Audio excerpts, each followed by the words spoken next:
Hello and welcome to Pittsburgh City Council Standing Committees meeting for Wednesday, July 17th, 2019. My name is Kim Clark Baskin and I'm your Deputy City Clerk.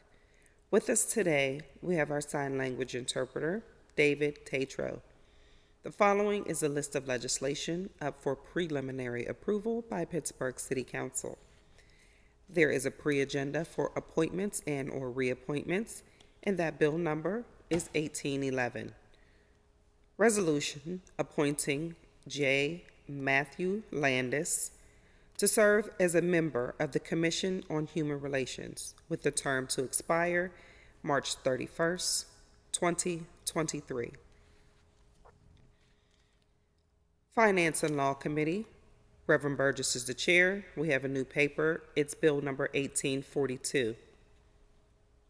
Resolution authorizing pursuant to Chapter 210, acceptance of gifts to the city, of the City Code, the mayor and the director of the Department of Public Safety to accept a donation from the Jewish Federation of Greater Pittsburgh of $5,000 to be deposited into the Public Safety Support Trust Fund.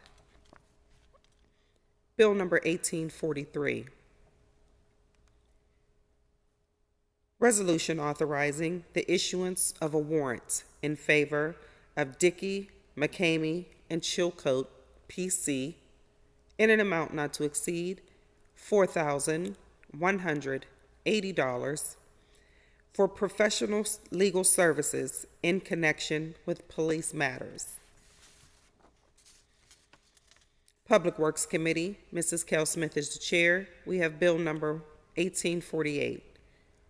Resolution authorizing the mayor and the director of the Department of Public Works to enter into an agreement between the City of Pittsburgh and the 9 Mile Run Watershed Association located at 321 Penwood Avenue for the provision of wetland mitigation monitoring and reporting as required by the Pennsylvania Department of Environmental Protection at a cost not to exceed $50,000, distributed over a 4-year period. Bill number 1850, resolution accepting the dedication of a portion of an unnamed way in the Lincoln, Leamington, Belmar neighborhood, 12th Ward, 9th Council District. This bill is sponsored by Reverend Burgess. Intergovernmental Affairs Committee, Mr. O'Connor is the chair. We have bill number 1775. Resolution authorizing a cooperation agreement between the City of Pittsburgh and the Pittsburgh Water and Sewer Authority to provide for the rights and obligations of each party with respect to the other, and for payments in capital cooperation between the parties. A post-agenda and public hearing was held on this matter on July 9th. We have new papers, bill number 1844. Resolution adopting plan revision to the City of Pittsburgh's official sewage facilities plan for the White Horse Apartments at 1611 East Carson Street. Bill number 1845. Resolution adopting plan revision to the City of Pittsburgh's official sewage facilities plan for 3350 Penn Avenue, 3404 Penn Avenue, and 207 34th Street. And bill number 1846. Resolution adopting plan revision to the City of Pittsburgh's official sewage facilities plan for the Peterson Sports Complex at 385 Champions Drive. That concludes the reading of the legislation up for preliminary approval. Thank you and have a wonderful day.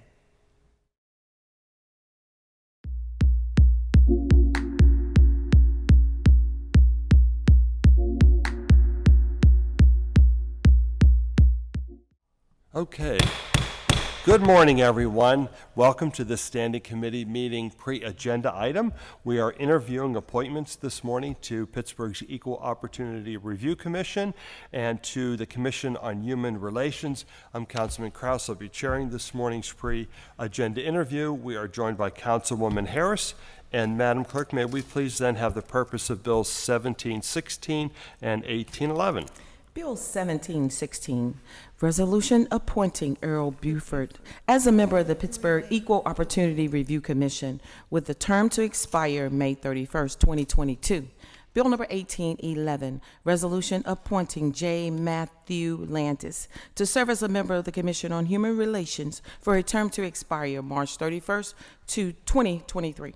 Okay, thanks, Madam Clerk. Good morning and welcome. We had a chance to sort of chat a little bit offline before we went live on the air. Matt, if I can begin with you, and then we'll go to Earl afterwards, but we're just going to ask you to briefly introduce yourself, talk a little bit about your background, if you will. Members have your resumes, and then tell us a little bit about your desire to serve on your commission, and then perhaps we might have a question or two. Yes, sir. Okay, thanks, Matt.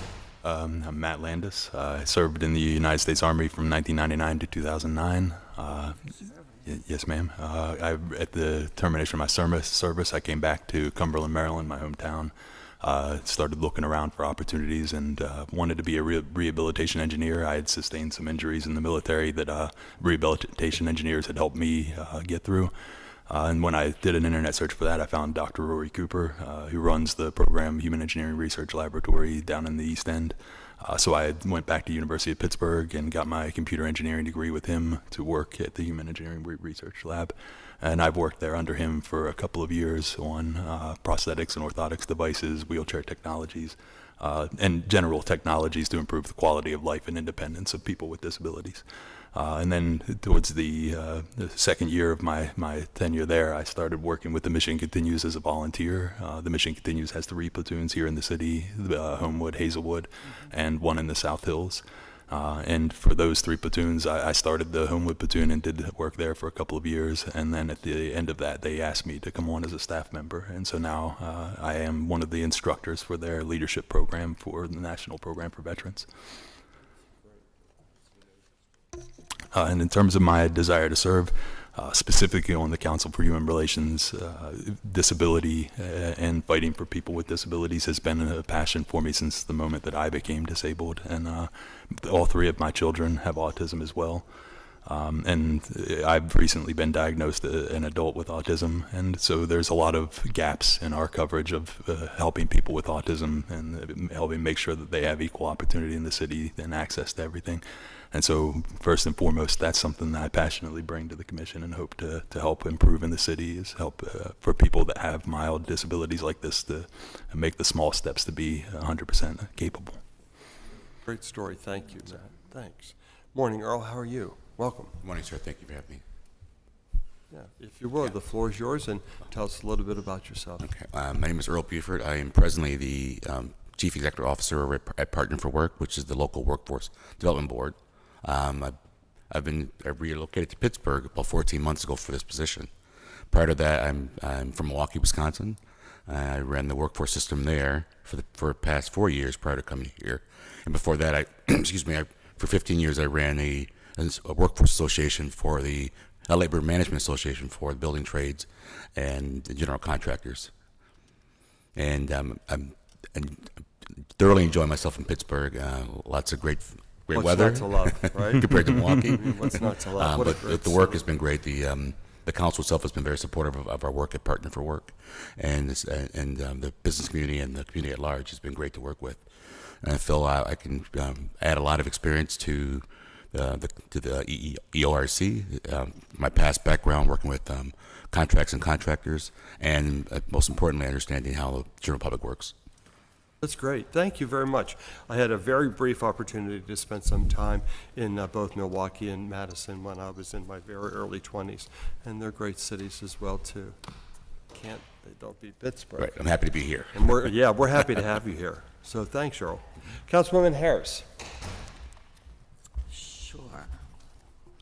Now that we got it straight that you're not related to Earl Buford. I get that all the time. Okay, you are interviewing for the equal opportunity. Okay. And what's actually your desire for the equal opportunity? Yeah, it's easy. It's twofold. I think with my past experience, I can be really helpful in the development of contracts and with bringing on contractors and make sure that Their union?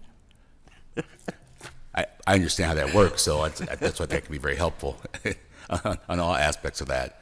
But also some of the post development pieces that come with workforce and understanding how that can be added to that. So I think again, from my experience and my present desire to be a part of this system, I think I bring a lot to the table.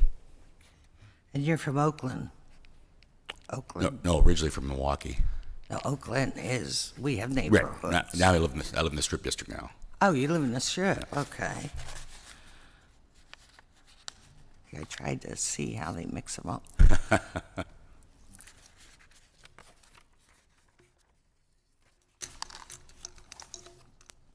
Okay, well, thank you for your willingness to serve. Absolutely. Let's see, Matt or Matthew? And Matt's fine, ma'am. Okay.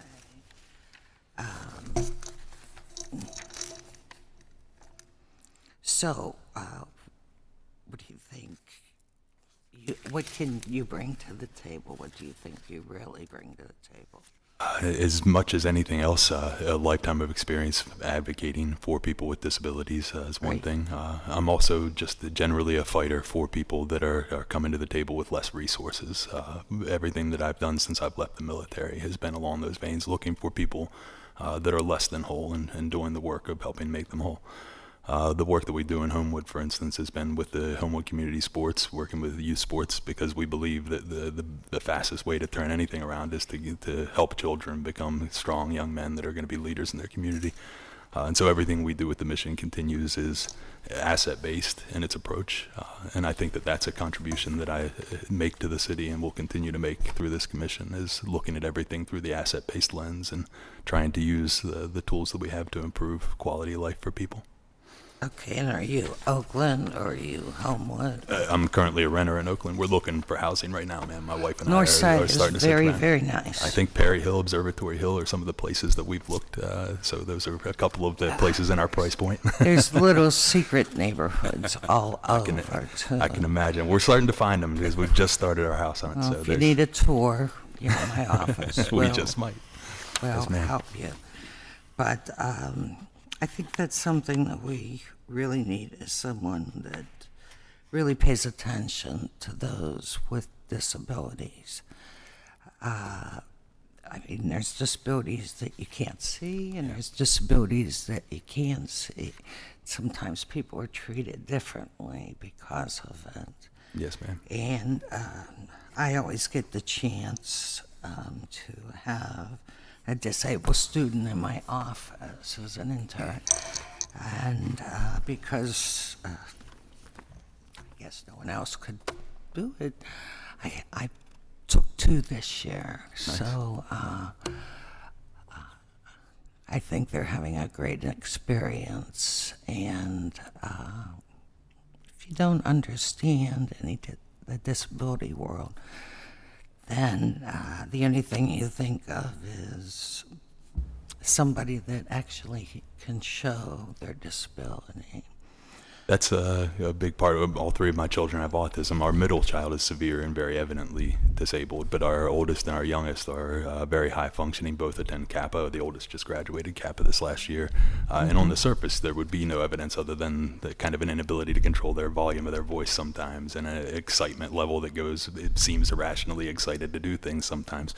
Those are assets. Those are things that they provide to an employer that are going to make them incredible once somebody understands that that volume of voice is something they don't easily control, or that they don't deal well with crowds, or that they simply need some small modification to their work environment, and they can be a powerhouse. And Yes. people that are given opportunities like that are grateful for those opportunities and are always hard workers. And also, if they're going on to college, there is a lot of help out there through the Pittsburgh Public Schools. They actually direct you in the right Yeah, I got accommodations when I was at the University of Pittsburgh that I hope that the schools continue to push down to our high school and even grade school levels when people are diagnosed this way. Mm-hmm.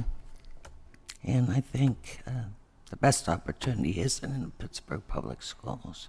Oh, yeah. I sort of, because I spent 8 years on the Pittsburgh school board, so. We've been nothing but happy with everything we've gotten. Our middle child went to Conroy. He's recently moved into an assisted care facility out in Canonsburg. Who's the principal down there now? At Conroy, I'm not certain the gentleman's name now. It's I'd have to go back and look at paperwork. I can't remember his name right off the top. But yeah, Conroy was excellent and has been excellent for him for all those years. He just has he's 16, so he's physically to the point where they're not able to handle him as easily in a standard school environment. So he's in an assisted care program now. But Sometimes there's a pull-out program, too, where they can leave them in the classroom with all the rest of the children and pull out, just to give some help, too. So, diversity is an asset already in any fine, case, yeah. And adding them to any classroom is an addition by and large all the time. Okay. Well, thank you for your willingness to serve, and thank you for serving us in the service. Genuinely thank all of you for the opportunity. I really do appreciate the opportunity. Thanks, Okay. Councilwoman. Councilwoman Strasburger, good morning. Good morning, and I do apologize for missing your opening remarks, but thank you both for your willingness to serve on these commissions. I don't underestimate the amount of time and kind of energy it'll take to serve, so thank you in advance. Mr. Buford, I'm really glad to see that the EORC is attracting people like you at this moment in time. We have a real opportunity, I think, with the new role of Majestic, Lane, and of Kelly here on the council side, and now some of the new commissioners. I think there's a real opportunity to make some real meaningful connections in the community and do it right. And not just, I'm not saying that this is what's been happening up until now, but I think we can further improve upon the process by not just checking a box for MWBE, but really, how do we not just attract the right kind of businesses and partnerships, but help to grow those who then could one day contract with the city, and you have exactly the right, obviously, experience to be able to help with this. So one issue that I brought up every single time we've had an interview with someone beginning their term with the EORC or continuing a term is, I know that the charge is to focus on women, minority-owned businesses, but I know that there's a point system that's given to veteran-owned businesses, and I'm very interested in exploring the opportunity for LGBTQ-owned businesses as well. There's some other cities that have done that. There's a national place where you can register and sort of self-select as a proud LGBTQ-owned business, and so I'm interested in exploring that as well. I understand that we need to sort of make sure we're doing our original charge correctly, and have everything in order before we expand our charge. But that's something I'd be interested in talking to you and other commissioners more about. Yeah, I look for that diversity of opportunity as well for all those communities, but also for the diversity of the projects that are coming down the road. So I'm excited to have that conversation. Excellent, great, thank you. Mr. Landis, thank you for your willingness to serve as well, and for your service. And I think I probably coordinated more with the Commission on Human Relations than any other commission since I took office a little over a year ago, from pregnancy fairness legislation to redefining some terminology and making it more equitable when it comes to gender and sexual orientation and gender identity. So really look forward to working with you. I think there are a number of CHR interviews coming through and appointees coming through, and I'm glad to see that commission really staffed up, and clearly your life experience and your professional experience will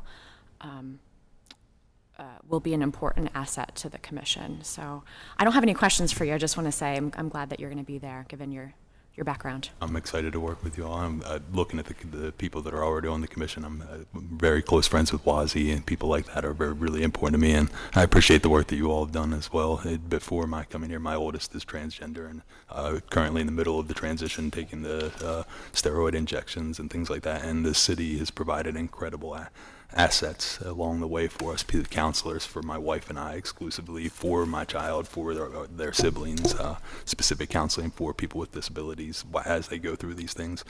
That's extraordinary for a city of our size that we already have those things in place, and I just can't wait to jump in and keep that ball rolling. And thank you.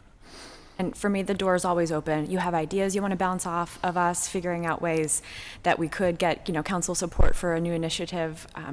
Please know that my door is always open to both of you. Fantastic to hear. Thank you. Yes, ma'am. Good seeing you again, too. Good to see you. Councilwoman, you good? Yep. Good? Mm-hmm. Thank you. I've said this before, I can't resist saying it again. I am always blown away by the caliber of the candidate that comes before us to serve on boards, authorities, and commissions. It would truly be my honor to vote in the affirmative. Pleasure having you both here this morning. Thank you very much. Thank you so much. Thank you all. If there's nothing further, may I have a motion then to adjourn our pre-agenda? Thank you. We're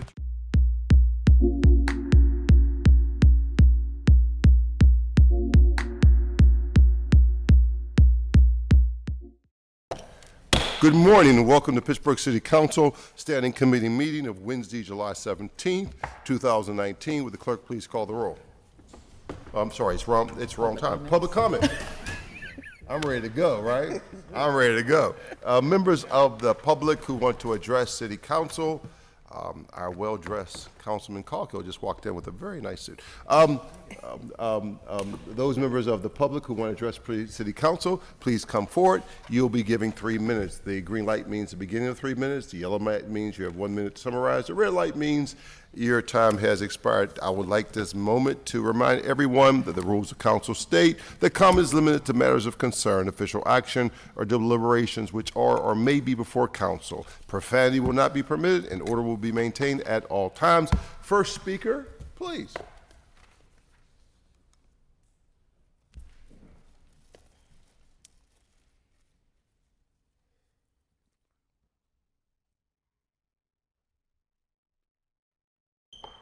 My name is Les Ludwig, 87, almost 87 years young. I've come here today to ask City Council of Pittsburgh to go on record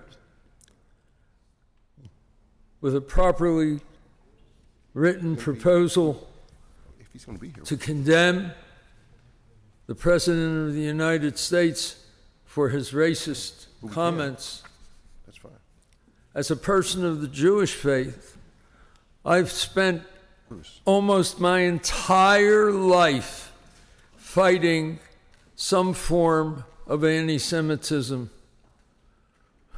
Whether it was a phone call from the Post-Gazette that they weren't going to interview me, they weren't going to give me any coverage when I ran against Peduto,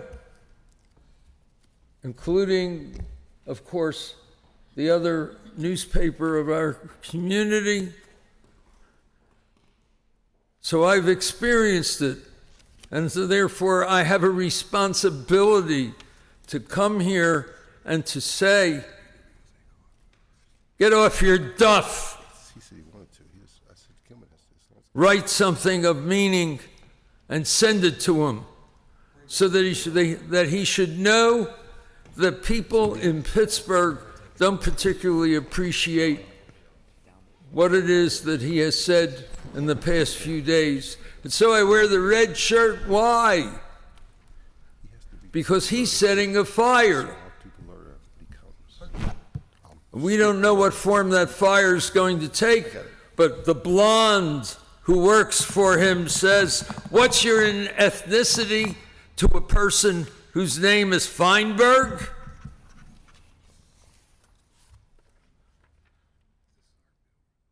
I feel sorry for that guy to have to stand there and take that abuse in order to make a living for himself and his family. It's a disgrace. I thank you for your attention, and I hope that you'll take it seriously, because we've had our own problems here in the community.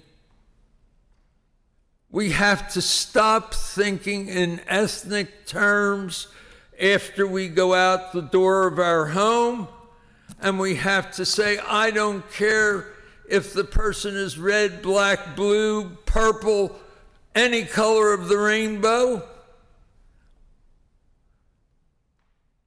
It's how are we going to measure each one of us is to stand to the rule of what can I contribute to our society. And as John F. Kennedy said, ask not what I could do for the government.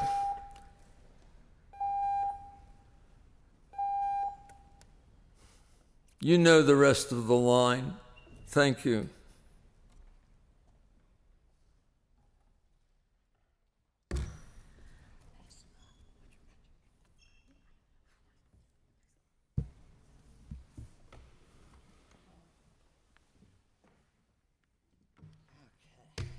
Good morning.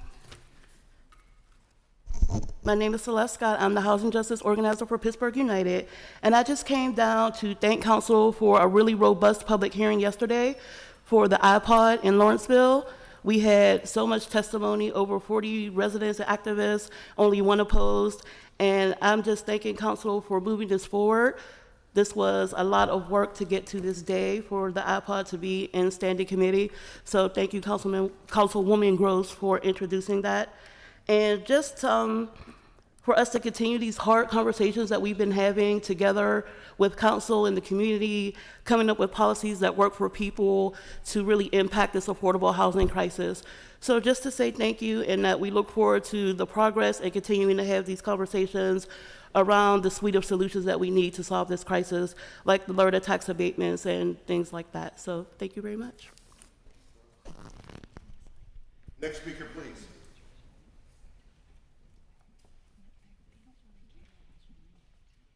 Next speaker, please. See no other speaker, we ask the clerk would please call the roll. Mr. Coghill.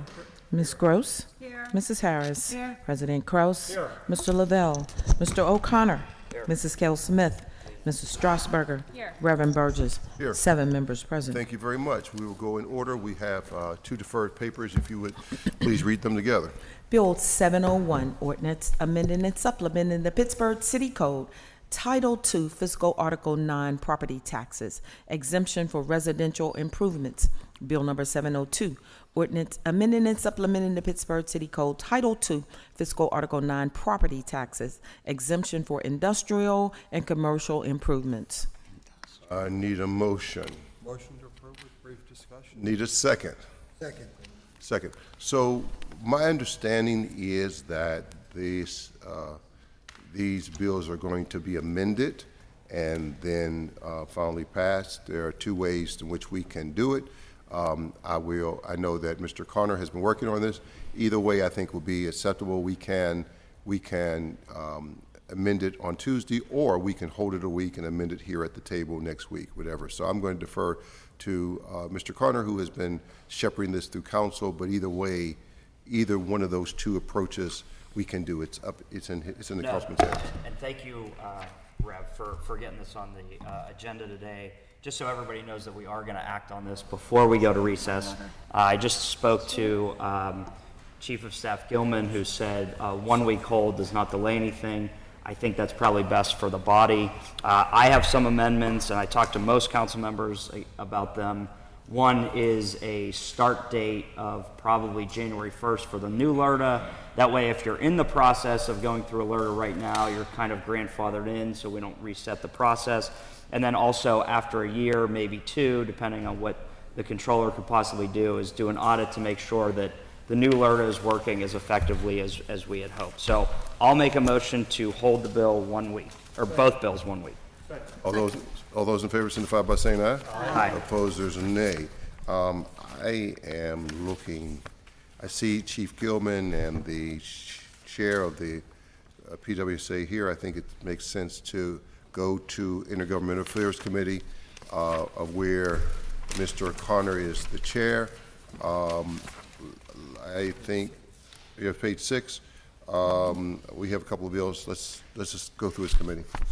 Bill 1874, resolution authorizing the mayor and director of the Department of Mobility and Infrastructure on behalf of the city to enter into a corporation agreement as needed with the Port Authority of Allegheny County and the URA in order to determine responsibilities and facilitate completion of the Bus Rapid Transit project, in addition to authorizing expenditures of city funds toward the Bus Rapid Transit project in an amount not to exceed $90,000, and authorizing receipt of certain funds under the corporation agreement to be authorized for further expenditure toward staffing of the Bus Rapid Transit project. Need a motion? Motion to approve. Need a second? Second. This is the bill that we waived the rules of yesterday. Obviously, it's funding for BRT and the overall project, so that they can hopefully get that started a little bit sooner than we had expected. Okay. Any other conversation? Ms. Harris? Yeah, is there a hearing going to be for the community on this? This is up the hill, right? No, this is the Bus Rapid Transit system through the Port Authority throughout the region. This is the city's portion. We had already put funds in a couple years ago. Okay, and this is different, yeah. Okay. Any other conversation? Ms. Gross? Thank you. So I find that the language is a bit broad.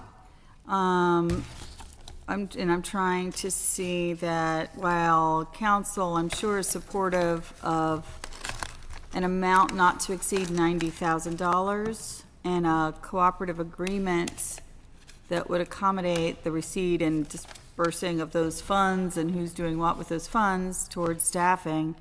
I find that the first part of the resolution says it's authorizing the mayor and the director to enter into a cooperation agreement and amendments or other agreements with the Port Authority and Allegheny County and the URA.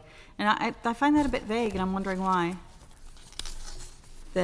I'm wondering why that it's so broadly written that it should accommodate any agreement at any time with any of these parties. Director Ricks is here. Thank you. Ma'am, thank you, Dr. Ricks. Morning, Director. Sorry. It's okay. Dr. Ricks, could you identify yourself for us and speak to the resolution 1874? Sure. So I'm Karina Ricks. I'm the director of the Department of Mobility and Infrastructure. Generally, or more, was there a more specific question about it? This looks to me like we're giving you permission to do anything you want, whenever you want, with whomever you want, about anything. Right. Sorry. 1874. So again, the resolution authorizes the mayor and yourself on behalf of the city to enter into cooperation agreements or amendments to other agreements with Port Authority, Allegheny County, and the URA. And it does say in order to determine responsibilities and facilitate the completion of the BRT. So this is in reference So to... that's a bit broad. It's not just accepting $90,000 and having a co-op. No, about that. there is a specific agreement. It is for a specific co-op that is underway right now, which is to enable the ultimate construction, the receipt of pursuit of federal funds, receipt of federal funds by the Port Authority, not by the city, but the pursuit and receipt of public funds, federal funds, for the construction of the Bus Rapid Transit system. And then on top of that, because the city needs to be focused and active and having a assignment of responsibility for the Bus Rapid Transit, this also provides for funding for us to have that participant that will stay uniquely involved in looking out for the city's interests in the pursuit of this Bus Rapid Transit. So it is specifically allowing us to participate with the Port Authority in making sure that the city has our interests protected in the pursuit and execution of the Bus Rapid Transit. I believe that's what council has been asking for DOMI to do, so I'm sure that we're supportive. How about, I mean, I don't want to belabor this today, but I would consider just grammatically changing it before Tuesday so that it's more, what you just said I think we're supportive of, but what you just said isn't the way this is written. And so if we just do provisional approval today, we can look and make sure that this isn't giving you authorization to do a cooperative agreement with anyone, whenever, wherever. No, this is a specific cooperative agreement for That's what you the- intend yeah. for it to be. Yes. So we want to make it consistent, that's all. Okay. Thank you. Ms. Strasburg. Thank you. I see that our not to exceed amount is $90,000. Do you happen to know off the top of your head what other entities like the county or Port Authority and the URA will be contributing towards this, if anything? So Not the project overall, but like for the specific cooperation agreement. So the cooperation agreement, again, is just assigning the different kinds of roles and responsibilities in the pursuit and execution of the bus rapid transit project. And so essentially, it says that the Port Authority will be the project manager, project delivery entity for bus rapid transit, that the city will have certain responsibilities in terms of looking out for our public rights of way on which the bus rapid transit will operate, participating in utility coordination, leading that the county will mostly be a fiduciary agent, providing funding, and the URA will be there to the extent that there's any participation in that way. And so it really just outlines those roles and responsibilities for the different entities that are there. The funding agreement is a separate piece that is yet to come, which is exactly how much money each entity will, and so the Port Authority is putting that together right now. That does need to go to the federal agencies in the near future. It is estimated at this point to be about $100 million in county, state, and Port Authority funding that will go into there, and it's split across the board. So I don't know off the top of my head what those numbers are. I'm just trying to. I'm familiar with, the city contributing funds toward a sort of a matching grant type of situation. I'm less familiar with this sort of situation, so I appreciate you walking me through it. Yeah. Thank you very much. Mr. Coghill. Yes, I'll admit, Director Ricks, when the BRT first got on my radar screen, last year really, I was very skeptical, thinking, I understand the whole connectivity between Oakland and downtown, and I think that's great. But, I have the T coming right through my neighborhoods, and we have a long history, and not all of it is good, of course. So in my skepticism, knowing this was coming up, I arranged a meeting with Catherine Kellerman, and she came, actually into the neighborhood. And before I was going to, agree to put one dime into anything related to BRT, I wanted commitments from her. I'll say this about her, Ms. Kellerman came to my neighborhood. She understands the needs. She sees what I see. She's committed to certain things there. So not just worrying about the connectivity between downtown and Oakland, I feel that she's going to follow through with some things there. So, and then I start thinking about more, really the whole connectivity between the South Hills. I run across people all the time, work at UPMC. It's difficult for them to get from Brookline to UPMC, especially on Sunday when there's no no bus running. So I've slowly started to change my opinion about it and thinking, this is a good thing. And I look at this funding that we're approving today as just a minor step in exploring it and having the director, Kellerman, go out there and really try to hustle the funds for this, whether it be state, federal, wherever it might be. Ultimately, the project, I think, will affect Mr. Lavelle more than anybody. It goes right through Uptown. I'm interested to see what his thoughts are going to be on it. But I would say, just in envisioning it and talking to the county executive this morning about it, I feel like, Uptown is ripe to be the next neighborhood as Ms. Gross's Lawrenceville, really, if this BRT goes through.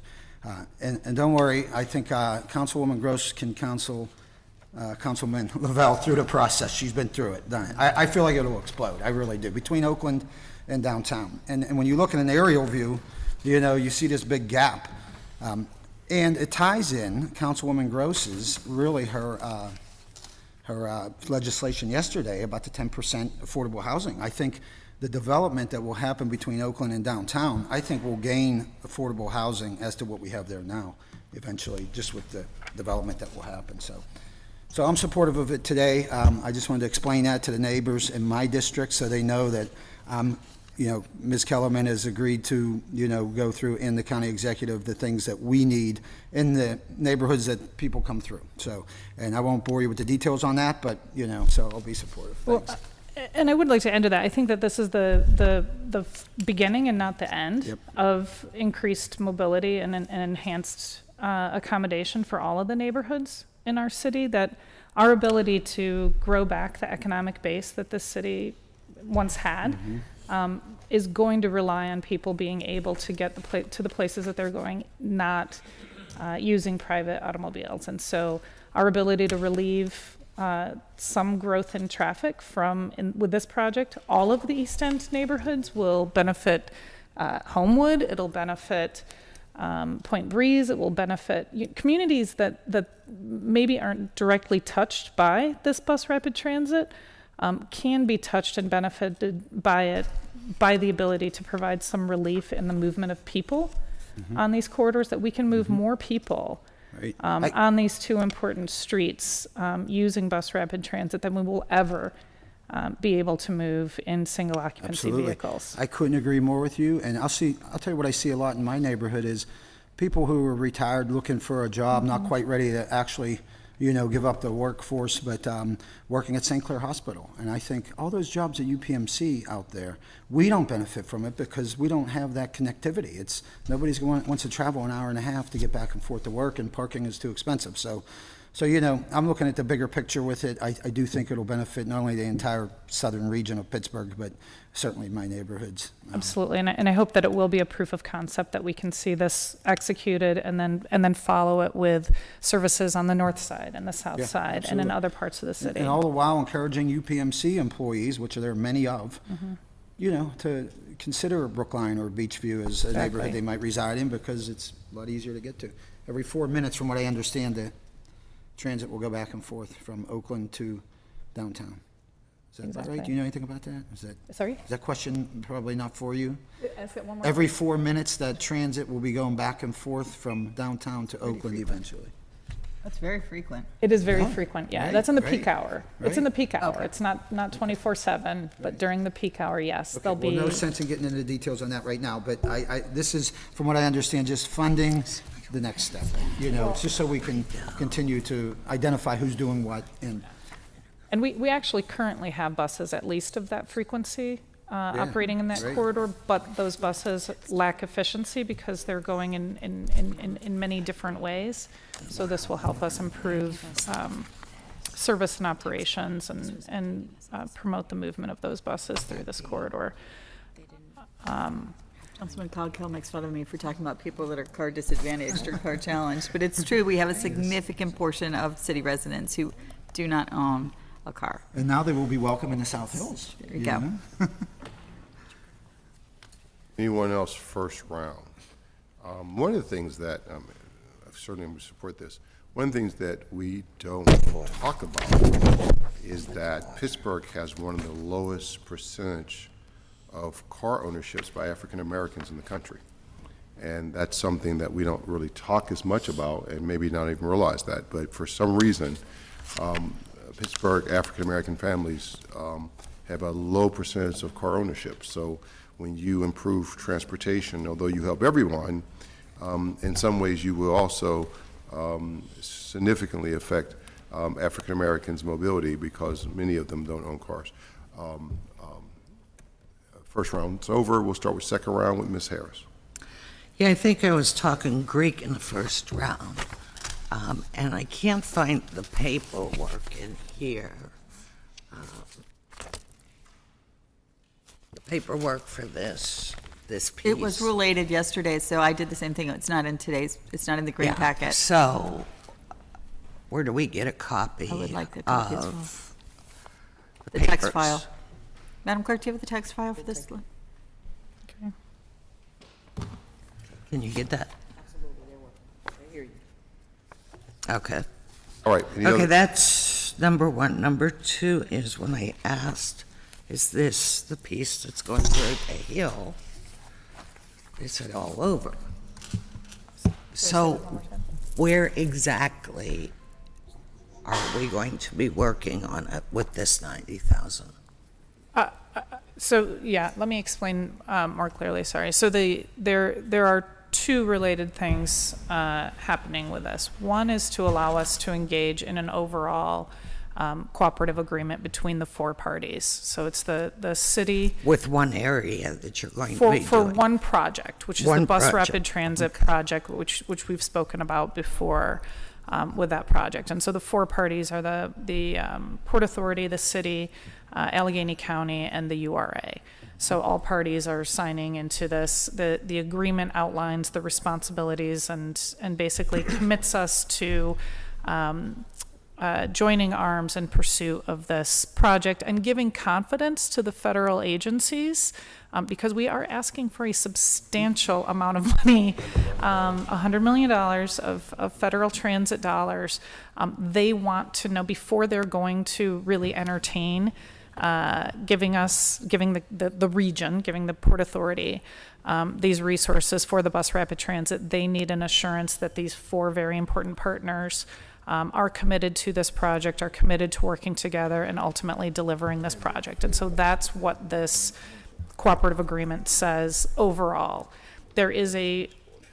I advise the Port Authority that with our current staffing levels that we have and with the large number of capital projects that we have that are our own city obligations and responsibilities, many landslides, and you are more familiar than most about the capital projects that we need to do, that we do not have the staff right now to dedicate to give the time and attention to this project with our own staffing levels that this project really must have if we're going to deliver it, and that we would require assistance from the Port Authority, from the county, in order to properly staff this. And so they acknowledge and they have agreed to give us this first seed of funding so that we can get the staff that can really help shepherd this project through and be that presence for this on the behalf of the city, to be that very, very attentive staff member on this project. And so this allows us to receive that 90,000. That 90,000 only gets us to the point of, hopefully the point of receipt of the federal grants, which will then make this project real.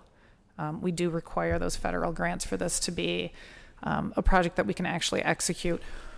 Once those grant monies are received, then the staff position will be a part of the overall granting of the overall grant package. So this 90,000 is money outside of this granting project that the Port Authority is allocating to us to support us to get to the successful submission and pursuit of that grant. So is that, hopefully that gives the clarity. This project now. For this BRT this project. project is going from where to where? This project goes from downtown to Oakland as the trunk line of the project, and then there are 3 branch lines that extend beyond it. One going down to the Squirrel Hill, Greenfield area, one extending out to Highland Park and that area, and then one looping into the East Busway and continuing on out to Wilkinsburg and to those communities on the East End. Okay, but this is just the grant money to get started on. This is the grant money to fully fund and execute and deliver that project. Okay. Yeah. Has there been a public hearing on this? There have been many, yes. There's been several public meetings and convenings about this project, yes. Because the concerns that I heard was that it's going through the hill and they're going to lose their parking. There is going to be some parking loss particularly handicap.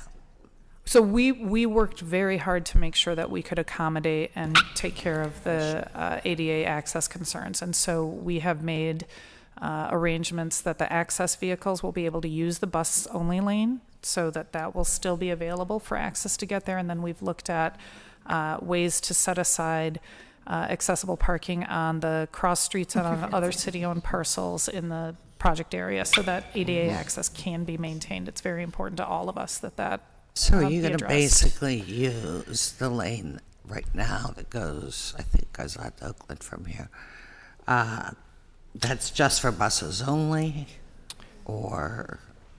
There will be a bus-only lane on Forbes. There will be a bus-only lane on Fifth. Yes, Okay. yeah. But the access vehicles will be allowed to use and to actually park in briefly in those bus-only lanes when they are servicing people that need the access services. Okay. So,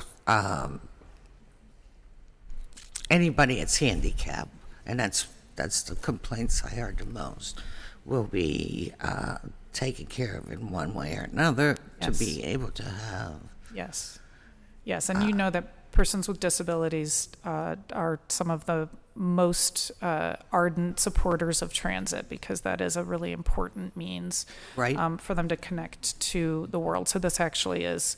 Depends on the disability. It depends on the disability, and those that cannot use conventional transit, yes, we have worked very closely with them. We've worked very closely with the Allegheny County Disability Board, and that this has been an ongoing topic in the design of this project. Okay. And there was one more question that I had. Okay, so not as Allegheny Circle happened, okay, and people were parking where the bus came in. Will there be adequate space for the buses, because it's federal law, that they be able to pick up at the sidewalk? The access vehicles, yes, that's what we were talking about, that the access vehicles will be able to use the Okay, bus-only I thought you were talking access, because there's a program. right? Yes, the paratransit vehicles Okay, will be able to use the bus-only lane, and the buses, all of the stations will be upgraded okay, so that they will also have significantly improved ADA access at the bus stops.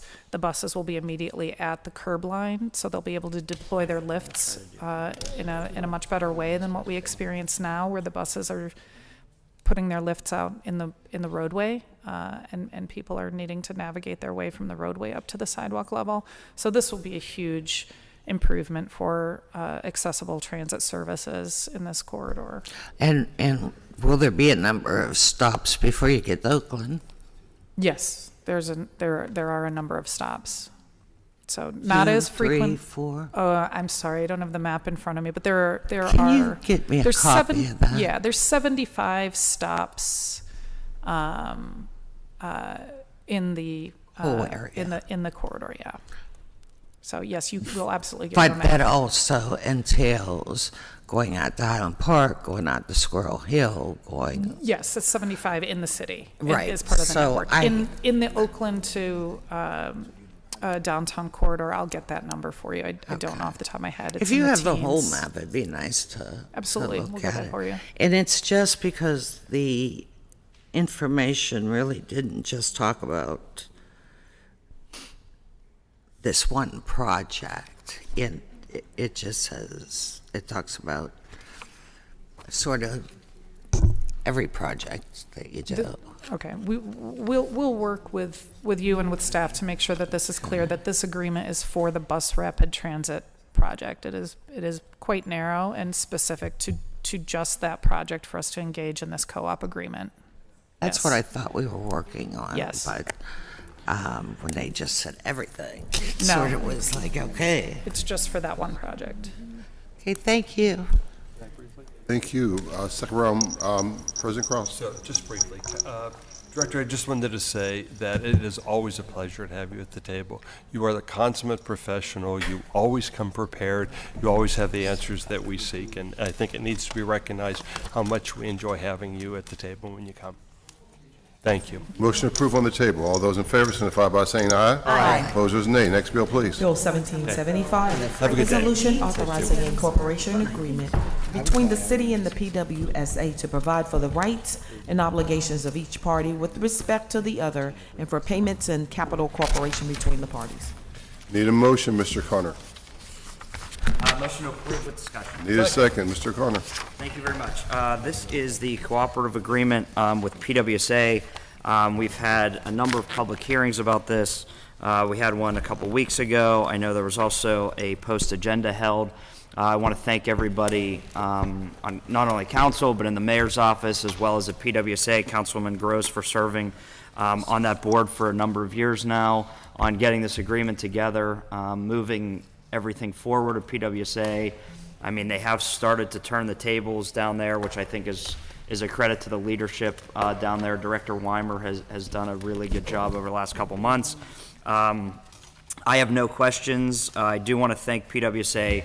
Paul Lager was going to, I believe you might have already done it, but do a resolution clarifying that it will remain public. I think that was a big conversation that a lot of people had in our community. So I'm perfectly fine with moving this forward today. I'll open it up. I guess Councilwoman Gross is the board member. So. All right, next, Ms. Gross. Yes, thank you, I appreciate it. I'm going to just say quickly a few of the things that we've been saying about the cooperative agreement for some weeks now, which is that this is really like the daily operating manual, right? And so for a very long time, we didn't have a lot of the things that we are currently doing on a daily basis weren't spelled out in the original cooperative agreement that we terminated. And then there are things that were spelled out in that cooperative agreement that aren't done anymore or have changed. So this is an opportunity and for the citizen at home to understand that things like cleaning catch basins, right? That storm drain in front of your house that may be clogged or collapsing, who's going to fix that? The document clearly spells out who should do that. And other things like, well, who should pay for water at certain facilities or pay for the things to be replaced? Which of the parties clearly does that? And the important thing is to add them to and make the cooperative agreement current is that you know that the thing is supposed to get done and you know where the money is supposed to come from. And we have the opportunity, I think, to continue to work on this if this one doesn't work, which is also important to understand because you can terminate, either party can terminate with just 90 days notice. So that it was long overdue to work on this agreement. And so again, thank you to the administration and all the good people at PWSA for working out these details and being so helpful and explaining them to the citizens at home. It is a positive turn, I think, in creating PWSA in 1995. We know it was a bumpy transition, and that it's been certainly a turnaround time in the last 5 years or so. As Councilman O'Connor noted, we got rid of the international private company, Veolia, that was operating and maintaining, which just means they had the executive leadership and were in control of the authority when I came on the board when Mayor Peduto first appointed me. And we've gotten rid of them. We've cleaned up the problems that were created under that leadership. And it's really it's on positive financial footing. And I think to what most citizens will notice is that when you go out on the streets, you see a lot of things being fixed. Sometimes that's difficult in construction in your neighborhood, but those infrastructure improvements, 1,000 miles of water mains that we've started to aggressively replace, and the 1,500 miles of sewer lines that, again, we're aggressively identifying problems and trying to fix, as well as replacing thousands now of lead water service lines, so that there's eventually will be not a single inch of lead in the system. Are all big projects, and it's taken a lot of coordination and support from a lot of people, and we also appreciate all the work the administration, both at the city and PWSA, has done in working more positively with the state, with DEP, getting financial assistance, and getting the amendments that we needed in Harrisburg to make this work possible. So that's all I have to say today. Thank you, sir. Any other conversations? I saw Ms. Smith and, of course, Ms. Harris. I just want to say that I'm going to abstain today. I just had a brief conversation with Dan Gilman and Director Lager, and we're going to talk, even though I know this has nothing to do with the stormwater management, it does have a concerning to me the overall management of PWSA and how they've handled the Red Oak and Hasten project in Banksville, and also Banksville Road, and the flooding that's occurring on both of those areas. And so for me today, I'll abstain and work with the administration. But if next week we don't have some solution for Red Oak and Hasten, I will raise such a fuss to try to get this bill recommitted and hold it until we have some solutions, because these people deserve an answer after 6 years, and what we're doing is not working. And when you talk about the leadership at PWSA, I'm going to be frank. I think the leadership. Well, first of all, it's my understanding, and I don't know how accurate this is, but the director is one of the people that designed the Red Oak and Hasten project. So if that's accurate, then that's concerning to me. But for me, the real change in PWSA has been Dan Gilman as the chief of staff, you as a councilwoman who's taking a lot of interest and really doing a lot of research, and Paul Lager. And so I just want to say, I think to me it's holding their feet to the fire and making sure they're doing some of the things that need to happen. It's not as if they've willingly gone into doing all these right things. I think that they have had a board and leadership in the administration that's holding them accountable. So for that, I'm willing to work with the administration on, and I'll abstain today, but come next week, I want to make sure we have something to report back to the residents of Red Oak and Hasten and Banksville Road. There's a lot of concerns with PWSA, and I do think that there are some great things happening there, but I want to be clear where I think and how I think those things are coming about. That's it for me. Harris. Yes, I asked to see the other agreement. I haven't received it as of yet. And, It's in the standing committee packet. huh? It's in the standing committee packet. It's in your green packet. It's in this packet? It's in your packet. Okay. Council. Okay, and I have a meeting, I guess, next week before we vote on it, so I don't know who that's with. I'll have to ask my staff. They're telling me I'm having a meeting before we vote, so I'll be abstaining today. Thank you very much. Mr. Calkio. Yes. I've been very encouraged, of what I've seen of PWSA lately. I know there's problems up in Councilwoman Kill-Smith's. I've been up there. I have so similar of problems. And I called on PWSA to be a partner with me in stormwater management. It really comes down to that for me in my district. They don't supply my water anyway. So this is where we really need them, and we need them in a worse way. So I'm asking for commitments out of them for certain things. But no, I like the direction. I feel confident in, what they've been doing lately. And, I have no problem supporting this today. This is by no means, me buying into, what's to come or what PWSA would like to come. But I certainly have enough confidence to go through with this today. Anyone else first round? No one else first round? Ms. Groston, did I saw your hand up? Oh, yeah, thank you. I wanted to note also that I'm happy to see that the co-op is attached in the text file in the legislation.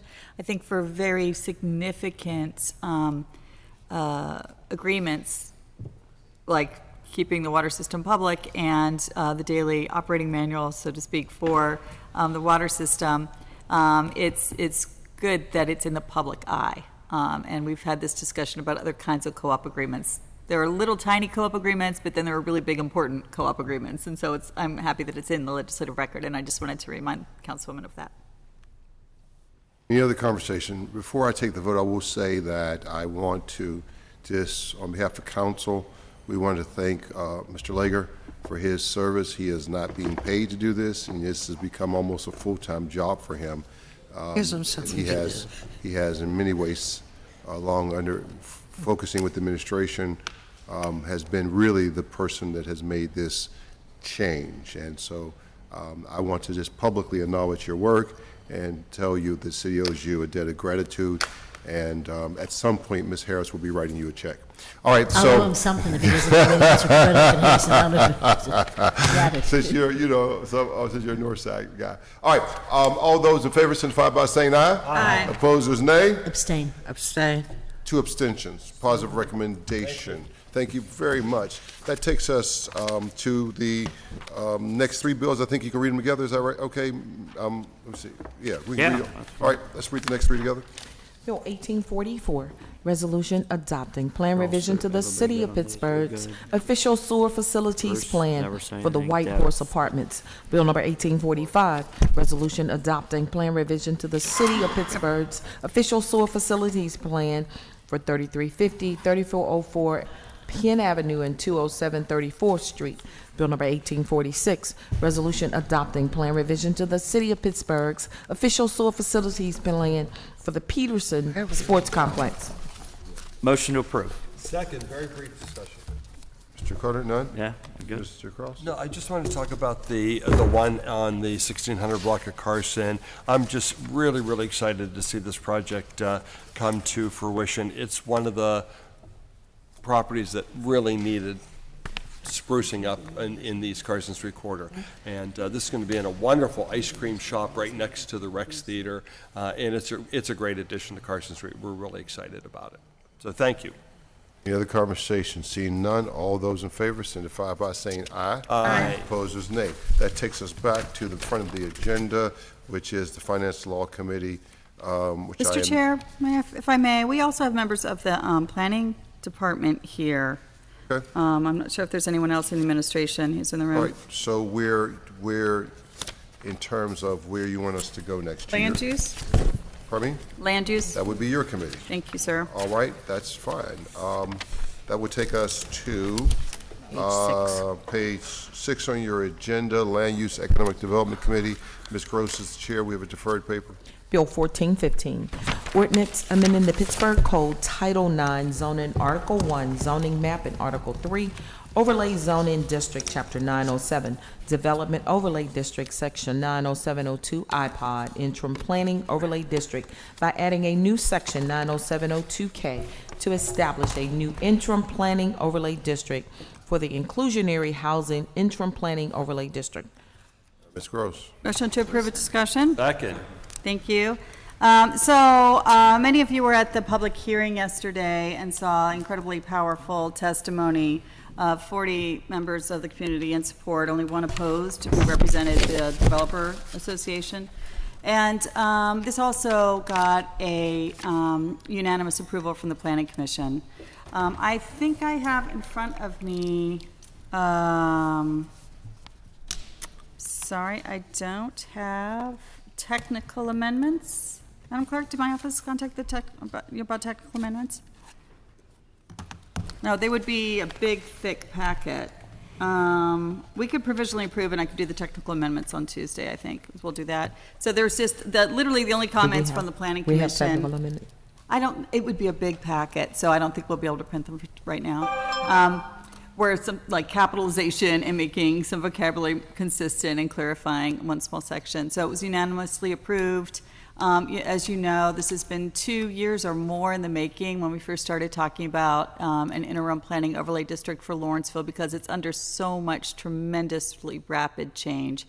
Statistics that we heard yesterday in the public hearing were like a quarter of the long-term residents lost in just the last 3 years. Significant, a third at least, of the African-American population gone from the neighborhood, a decrease in the total population in the neighborhood. And of course, you know about the property values. And I'd just like to remind members, because we had so much discussion in the Housing Opportunity Fund and the Affordable Housing Task Force discussion, that not only was inclusionary zoning recommended by all of that work, but then also we talked especially about how we need these policies to be Pittsburgh policies and not just policies that work for some other city. And for those of you who don't live in Lawrenceville but may have visited it, when you see all of those rooftops of individual homes, what you didn't see over the last 5 years was that every time one of those houses kind of went on the market, maybe got flipped and sold for a tremendous amount of money, it was very likely that we lost 3, maybe 4 apartments that had been housed in that house. So as those homes go from, $100,000 homes to $500,000 homes, that is also where Lawrenceville lost hundreds of affordable apartments. And so this is the opportunity to gain back affordable apartments, because what is left in the footprint of Lawrenceville are the larger sites of the larger multi-units that developers are so eager to put up because they're charging very, very high rent, higher than in other parts of the city. And so this is an opportunity to add back those units and keep the neighborhood inclusive. We heard a lot of testimony from residents about how the neighborhood and their neighbors are changing, that the neighbors are actually becoming more homogeneously wealthy. And so it is not in this neighborhood's master plan for itself to become a neighborhood of concentrated wealth. It is in their clearly articulated vision for themselves over many years of community planning that they spearheaded and did participatory planning themselves to be mixed income and have mixed dwelling types. So this is an opportunity for City Council to help codify a community's own vision for itself. So I appreciate your support. Thank you. Any other conversation? Ms. Smith? I just want to congratulate Councilwoman Gross. I know how hard she's worked with this. She's worked with the community. She's worked with, but she knew her community and she knew what needed to happen. And it's been a long time. And so I just want to congratulate you because you really did a great job on this. I want to acknowledge the work of the administration and the city planning department as well. They were right there and they did the bulk of the writing with If I community acknowledge city leadership planning, they'd have a heart attack. So They did tremendous work. For Planning Commission to only have very minor edits, basically, is impressive. Yeah. So I just want to congratulate you and the community and the administration, everyone who is part of this, for the work that you've done in setting a blueprint for the rest of the city, as Councilwoman Strasburger mentioned yesterday. So thank you. Any other conversation? Mr. Coghill, sorry. Yeah, no, I just want to say good work on that, Councilwoman Gross. I think, you're the right person for your district, with this issue that, you have going on down there. When I say issue, I mean, a lot of people look at it as a good thing, of course, and it is in many ways, but as to what your bill says, and I think it goes beyond that. I really do believe it ties into what I think will be the next, part of downtown or section of downtown, whether it be Councilman Lavelle's district with the uptown area or anything like that, we're able to keep affordable housing and Pittsburgh people live in downtown and in those places. I do want to note, though, I think it would be a handicap almost in my district, whereas, we don't look for big development. We don't really have big development, but if for the right project were to come along, I don't want it to be the difference of them building in Brookline or Dormont, So it's important to note that for me, but I think it's well-suited and it serves its purpose in Councilwoman Gross's district and probably others as well to come. Any other conversation? Seeing no conversation, all those in favor signify by saying aye. Aye. Opposers, nay. Thank you very much again, and congratulations, Ms. Gross, for a job well done in shepherding this through. All right, next bill, please. Onto the front of the agenda. We are, let's go back to the, well, She only had one. yeah, she only had one. Let's go back to the front of the agenda and let's finish it out. We have a new paper? Bill 1842, You get first pick. resolution authorizing pursuant to Chapter 210 of the City Daniel Code, gets the script. the mayor and director of the Department of Public Safety to accept a donation from the Jewish Federation of Greater Pittsburgh of $5,000 to be deposited into the Public Safety Support Trust Fund. Motion to approve. Need a second? Any conversation? Pretty straightforward, no conversation. All those in favor signify by saying aye. Aye. Opposers, nay. Next bill, please. Bill 1843, resolution authorizing the issuing of a warrant in favor of Dickey, McCamey, and Chilcote in an amount not to exceed $4,100.80 for professional legal services in connection with police matters. Need a motion to hold for executive session. Motion to hold for executive session. Second. All those in favor signify by saying aye. Aye. Opposers, nay. It is held. That takes us to the invoice. Need a motion for the invoices. Motion to approve. Need a second? Second. Any conversation about the invoices? No conversation about the invoices. All in favor signify by saying aye. Aye. Opposers, nay. There are no interdepartmental transfers. There are P cards on the table. Need a motion for the P cards. So moved. Need a second. Second. Conversation about the P cards. See no conversation about the P cards. All in favor signify by saying aye. Aye. Opposers, nay. That takes us to the Public Works Committee. which Mrs. Kell Smith is the chair. We have a new paper.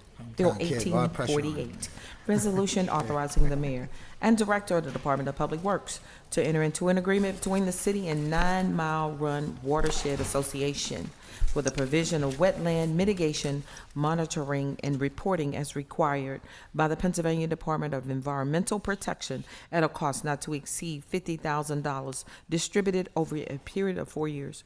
Need a motion. This motion. A motion to hold, I need a motion to hold for 1 week. Yeah, at the request of the Second. administration. All those in favor signify by saying aye. Aye. Opposers, nay. It's held for 1 week. Next bill, please. Bill 1850, resolution accepting the dedication of a portion of an unnamed way in the Lincoln, Leamington, Belmar neighborhood, 12th Ward, 9th Council District. I need a motion. I'll explain. To approve. I need a motion to approve. Motion to approve. I need a second. Second, thank you very much. Now, in front of you is an amendment. So let me, before I go through the amendment and bring Sean up if necessary, let me basically tell you what this is. A developer is redoing the old Leamington home, which is off Lincoln Avenue in the Lincoln area of Pittsburgh. They're building senior apartments, and they're moving the health center to the first floor of the senior apartments. The problem, though, is that there is no bus service. When they move to the new facility, there will be no bus service. That means the seniors who catch public transportation have to work up a hill to get to the health center. And so what this does is facilitates the widening of the road. And so we're going to accept a very small portion of the road so that we can get state funding to widen the road so the Port Authority can take the buses, because they can't make the turn anymore with the bigger buses, to get up the road so that the seniors will be able to get, and everybody will be able to catch public transportation to the health center. That's really what this is about. It's technical, but that's the whole point of this. And so we have a motion to, we have an amendment on your table. I need a motion to amend. Motion to amend. Need a second. Questions about the amendment? And it's just all technical in nature. All those in favor of the amendment signify by saying aye. Aye. Opposers, nay. If you want to have longer conversations about the project, I can bring Sean to the table. If No, not, I just want to say that I'm glad you're doing this, because now it's also a template for us to do this across the city in areas that we're having some of the same problems where busing cannot make a turn, and there's seniors that need access to transportation. So thank you. I'm glad to hear that the Port Authority and the state are willing to help. thank you very much. All of those in favor signify by saying aye. Aye. Opposers, nay. Thank you very much. That takes us, I believe that exhausts the agenda. Okay. All right, I think. All right, now I have some announcements this afternoon at 1:30. Council will hold a cablecast public hearing on Bill 2019-1779 as it relates to a petition on the random and excessive bus route and stop changes in the city's Morningside neighborhood. Tomorrow, Thursday, July 18th at 1:30, Council will hold an executive session as it relates to legal matters. On Monday, July 22nd at 1:30, Council will hold a cablecast public hearing on Bill 2019-1833 as it relates to the naming of the basketball court at Olympia Park. And next Tuesday, July 23rd at 1:30, Council will hold a cablecast post-agenda discussion on autonomous vehicles chaired by Councilwoman Smith. All right, Mr. Lavelle. Thank you. I also want to make a quick announcement. We have some guests here with us today. Mr. Oz Nesbitt Sr. is the chairman of the Board of Commissioners for Rockdale County in Georgia, which is part of the Atlanta metropolitan region. And also with him is Rosalind Miller, who is director of their Department of Finance. All right, well, good to have you here. Are you're in the Atlanta area? Yes, sir. All right, Mr. Lavelle and I may be traveling into Atlanta in the next few months, and if we do, we will look you up and find some chicken, okay? Grateful for your attendance and your participation.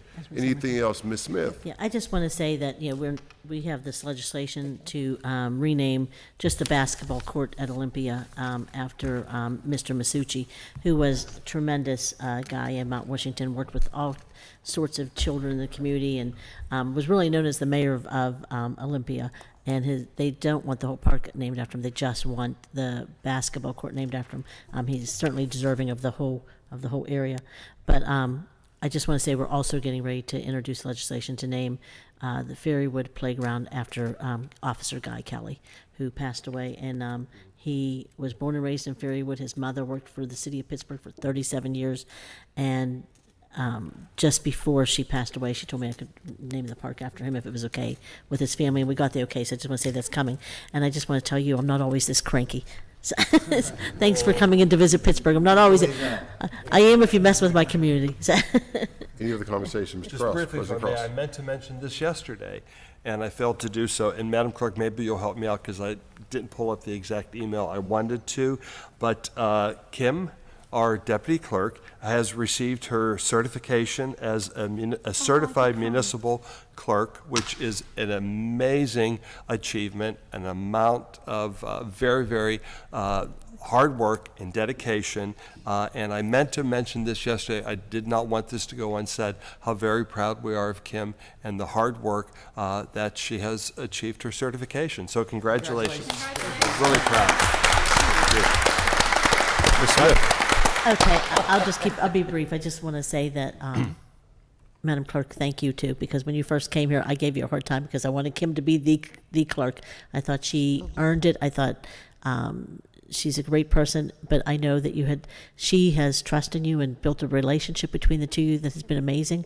And I want to thank you for what the two of you have done together and overcame those obstacles, and that you said to me that you were going to make sure that any way you could support Kim in her endeavors, that you would, and you really held true to that. So I want to thank you also, but congratulations, Kim. You don't need a piece of paper for us to know how amazing you are, so just want to tell you thank you. Congratulations. Harris. With the certification, I think that means a raise also, so I'd like someone to look into that, please. Act 47, here we come again. Any other conversation? May as well throw counsel in on that. Any other conversation? See no conversation, we'll take a motion to excuse, there's no absent member today. We'll take the motion to approve the minutes and adjourn the meeting. So moved. All those in favor signify by saying aye. Opposers, nay. We are adjourned.